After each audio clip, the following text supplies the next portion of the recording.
रानी और रवि दोनों पति पत्नी थे। रवि की पहली बीवी के गुजरने की वजह से रवि ने दूसरी शादी की है। रानी की खोक सूनी पड़ी थी। रवि के पहली बीवी की बेटी सीता इन्हीं के साथ रहती है। घर की सारी संपत्ति सीता के नाम पे रहने के कारण रानी सीता को सहन नहीं कर सकती थी। हर वक्त उसे तकलीफ देती थी, तकलीफ देने के बहाने ढूंढती थी। एक दिन सीता ऑनलाइन क्लास सुन रही थी और उसे देख रानी ने सीता को परेशान करने की सोची। घर के सारे पैसे इसके बिजली और वाईफाई बिल पर खर्च हो रहा है। अब ऐसे पढ़ लिख के सरकार थोड़ी ना चलाना है।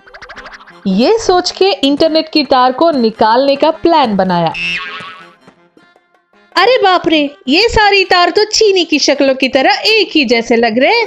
इसमें इंटरनेट का कौन सा है, बिजली का कौन सा है और टीवी डिश का कौन सा है, कुछ पल्ले नहीं पड़ रहा है। कोई न रानी, फिलहाल कोई भी तार को निकाल देंगे और बाकी का बाद में देख लेंगे। ये निकल गया। इसी बीच चलती चलती टीवी बंद हो जाती है। इसे देख के रवि को बहुत गुस्सा आता है। अरे वो रानी, खाना हजम नहीं हो रहा है तुमसे? तूने टीवी डिश का वायर क्यों निकाला? जी नहीं, मैंने क्या किया है? मैंने तो कुछ किया ही नहीं। उन तारों के बारे में हमें क्या पता। तू यही रुक, मैं अभी डिश वाले को फोन लगा के पता करूंगा। अगर उसने ये कहा कि उसकी तरफ से कोई भी गड़बड़ नहीं तो देखना मैं तेरा क्या हल करूंगा। ये सुनते ही रानी कांप उठती है। रवि डिश वाले को फोन लगाता है। हेलो, कौन? अबे वो डिश, तूने ही हमारा डिश का तार निकाल के फेंका क्या? तू है कौन डैश? मैं तेरे दूसरी बीवी का तीसरा पति बोल रहा हूँ। अबे एड़े, जबान संभाल के बात कर। तो कैसे बात करूँ? तू अपने कस्टमर का नंबर सेव नहीं करता क्या? माफ करना साहब, बताइए क्या परेशानी है? स्कूल के बगल वाले घर में डिश आ नहीं रहा है, पता तो कर। अगर तेरे यहाँ कोई भी गड़बड़ निकली तो देखना बेटा क्या हाल होगा। कुछ चेकिंग करने के बाद, सर हमारे यहाँ तो कोई प्रॉब्लम नहीं, आपके घर में किसी ने तार निकाल दिया होगा, आप एक बार चेक कर लो। ये कहते हुए रवि ने रानी को एक थप्पड़ लगाया और इधर रानी अपने प्लान फ्लॉप होने के कारण दुखी थी।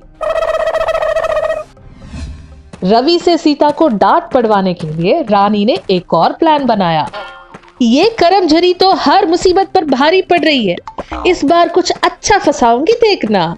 ये कहते हुए रानी बाहर जाके किसी और के मोबाइल से रवि को कॉल करती है।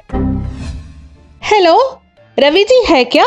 मैं आपके सीता की स्कूल से बात कर रही हूँ। जी कहिए मैडम, मैं रवि बात कर रहा हूँ। आपकी सीता पे बहुत शिकायतें हैं, उसकी परफॉर्मेंस बिल्कुल भी ठीक नहीं है। क्या हुआ मैडम, क्या शिकायतें हैं? आज तो ऑनलाइन क्लास पे आई ही नहीं, हमें पहले इन्फॉर्म करना चाहिए था ना। अच्छा ये बात है, मैं अभी उसकी कान खींचूंगा। आगे से फिर कभी ये नहीं होगा मैडम, इस बार के लिए माफ कर दीजिएगा। जी ठीक है, आप सीता को अच्छे से सजा देना। उधर घर में रवि ने सीता से स्कूल के बारे में पूछा। ये सब क्या है सीता? आज तूने ऑनलाइन क्लास अटेंड क्यों नहीं की? ऐसे कैसे चलेगा मेरे बच्चे? पैसे पेट पे तो नहीं उगते हैं ना? पापा, आज तो 15 अगस्त है, स्कूल की छुट्टी है। वैसे आपसे किसने कहा? तुम्हारे ही स्कूल वालों ने कॉल किया, पता नहीं कौन था। ये नंबर तो नया है, हमने कल ही लिया था। इसके बारे में आपको, माँ को और मेरे अलावा किसी और को पता ही नहीं। हाँ ये बात तो सही है। वैसे तुम्हारी माँ कहाँ गई, नजर नहीं आ रही? पता नहीं पापा, घर में तो नहीं है। मुझे पता है फोन किसने किया है, तू अंदर जा। सीता अंदर चली गई। तभी बाहर से रानी घर पहुंचती है।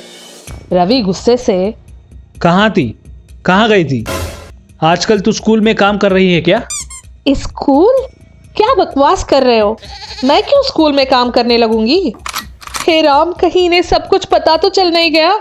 एक छोटी सी बच्ची को क्यों ऐसे परेशान करती हो, उसके बारे में ऊट पटांग बातें बनाती हो। आगे से अगर ऐसा कुछ हुआ तो तुम्हारी खैर नहीं। रवि कुछ काम से बाहर चला जाता है। सीता घर में बैठ के पढ़ रही थी। तभी सीता के 3 दोस्त घर पहुंचते हैं। तीनों लड़के हैं। ए लड़को रुको, कितनी बार कहा है, तुम्हारे जैसे छोटी जात वाले हमारे घर के यहाँ आ नहीं सकते, हमारे बच्ची के साथ खेल नहीं सकते, निकल जाओ यहाँ से। वैसे ये सब तुम लोगों से कहना बेकार है, इस खरमजरी की बुद्धि भ्रष्ट हो गई है। कितनी बार कहा है, लड़कों के साथ छोटी जात वालों के साथ घुलना मिलना नहीं है, समझती नहीं। जात के नाम से अपमान करती है रानी और उन 3 लड़कों को वहां से निकलने के लिए कहती है। वो 3 लड़के दुखी होकर निकलने ही वाले थे, उसी समय रानी चक्कर खाकर गिर जाती है। ये देख सीता अपने तीनों दोस्तों को वापस बुला के उनकी मदद से रानी को अस्पताल ले जाती है। समय पे रानी को अस्पताल ले जाने के कारण रानी बच गई। जात के नाम पे मैंने आप लोगों को बहुत कड़वी बातें सुनाई, आपके मन को दुखाया, मुझे माफ कर दो। सीता मेरी बच्ची, मैंने तुम्हें बहुत परेशान किया, फिर भी तुमने मुझे अपनी माँ समान मानकर अस्पताल लेके आई, मुझे माफ कर दो बेटा। और उस दिन से तीनों मिलजुल कर खुशी से रहने लगे। आज की कहानी में हम देखते हैं कि आत्मविश्वास में कितनी ताकत होती है।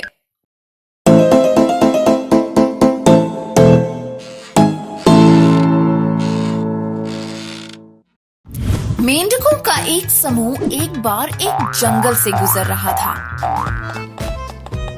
अचानक 2 मेंढक एक गहरे गड्ढे में गिर गए।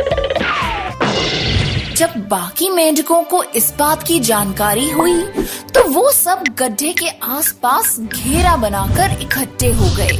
जब उन्हें गड्ढे की गहराई का अंदाजा हुआ तो वो सब ये सोचकर चिंतित हो गए कि उन दोनों मेंढकों के बाहर आने की कोई उम्मीद नहीं है।